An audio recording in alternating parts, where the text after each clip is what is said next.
সেটা এটা কই দেই করি মুই আর গোটে তো ছাত্রছাত্রী মানে গপটে রখিଥିଲି যে নাই কোনা সময় মানে অতিবাহিত হয়ে যাচ্ছে। তো নিশ্চিত কইবি মো বিদ্যালয়র শিক্ষয়িত্রীଙ୍କୁ পদে ମୋ ବିଦ୍ୟାଳୟର ଶିକ୍ଷକ ଶିକ୍ଷୟିତ୍ରୀଙ୍କ ପଦେ ଆମ ବିଦ୍ୟାଳୟ ବୋରଭଟାର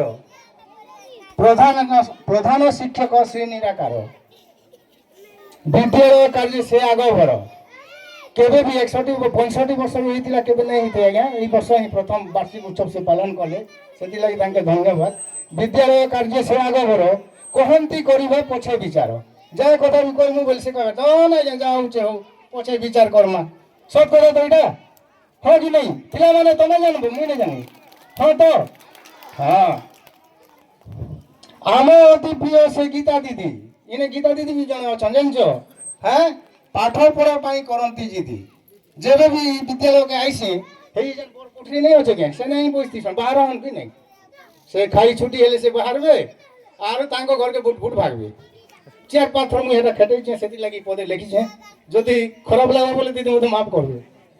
অছন্তি পুଣି পুষ্পা নিবেদিতা, ই বিদ্যালয়ে আর বে 2 জন অছন বুঝলো হেলা। গীত নাচ পাঠে জগত জিতা, যেতকি ড্যান্স করেছন যে ইনে দেখবো সবু শিখাইছন। মতো দিনে কইলে যে আজ্ঞা টিকে দেখুন তো রেল শো টিকে চালুছে বলে নাই দিদি এবে দেখলে মতো ভাল নাই লাগে না। এবে দেখি তুমি বলে আপনার এনুয়াল ফাংশন কালে ভাগ ভিউ হইলি বুঝলে কি নাই হেলা।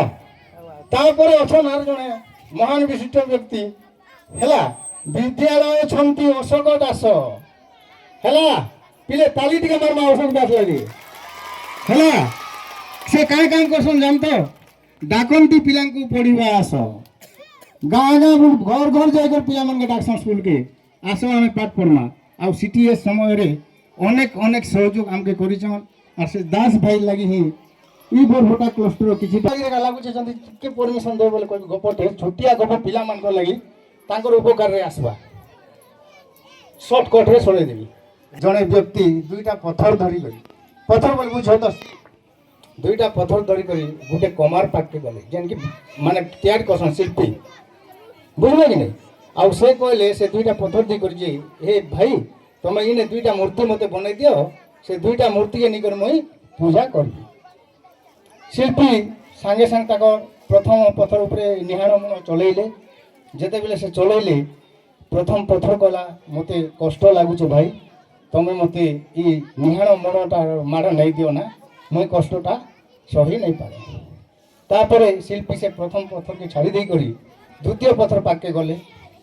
ଆଉ ଦ୍ୱିତୀୟ ପଥର ପାଖକେ ସେ ତାଙ୍କ ନିହାଣ ମୁନ ଚାଲନ କଲେ। ଯେତେବେଳେ ଚାଲନ କଲେ ସେ ଦ୍ୱିତୀୟ ପଥରଟା କିଛି ଉତ୍ତର ନାଇଁ ଦି। ତାପରେ ଶିଳ୍ପୀ ତାକେ ପଚାରିଲେ ସେ ଦ୍ୱିତୀୟ ପଥରକେ କାଣା ତମକେ କଷ୍ଟ ନାଇଁ ହେବାର? ସେ କହିଲେ ଆଜ୍ଞା ମତେ କଷ୍ଟ ହଉ, କଷ୍ଟକେ ମୁଇଁ ସହିବି, କଷ୍ଟକେ ଯଦି ସହିବି ତ ଭବିଷ୍ୟତରେ କିଛି ନୂତନତ୍ୱ ମୋର୍ ଦେହରେ ସୃଷ୍ଟି ହେବା। ତାପରେ ସେ ପଥର ମୁହାଁ ସହି ଧୀରେ ଧୀରେ ସେ ଗୋଟେ ମୂର୍ତ୍ତିର ଆକାର ଧାରଣ କଲେ।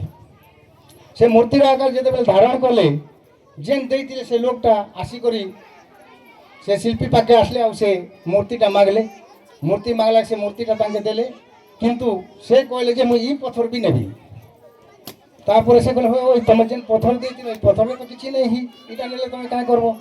ନାଇଁ ନାଇଁ ନାଇଁ ନାଇଁ ଏଇଟା ବି ମୋର ଭବିଷ୍ୟତରେ କାମରେ আসবা। ତାପରେ ସେ 2ଟା ମୂର୍ତ୍ତି ଆଉ ପଥର ଧରି କରି ଗୋଟେ ମନ୍ଦିରକେ ଗଲେ। ମୂର୍ତ୍ତି ପ୍ରତିଷ୍ଠିତ ହେଲେ, ସମସ୍ତେ ତାଙ୍କେ ଯାଇକରି ପୂଜା କଲେ। କିନ୍ତୁ ଯେନ୍ ପଥର ନେଇଥିଲେ ସେ ପଥରରେ କାଣା କଲେ ପିଲେ କିଏ କହିପାରିବ? ପଥରରେ କାଣା ହେଲା? ନଡ଼ିଆ ଭଙ୍ଗାଲେ। ତ ଆମେ ସେଇ ଭଳିଆ ଗୋଟେ ପଥର ଏବେ ସେଇ ପଥରକେ ନୂତନତ୍ୱ ଶିଳ୍ପୀ ମାନେ ଅଛନ୍ 5ଟା। মোর শিল্পী 2টা বসছন ইনে, সে আগে আমার মকে দিয়ে দর্শন দেশন, নিহাণ মন চলেইছন আমার উপরে যে ভাই এটা এন্তা কলে সেন্তা হবা, এটাকে এন্তা করু যার দ্বারা আমার ব্লকর উন্নতি হবা। তারপরে যেতেবেলে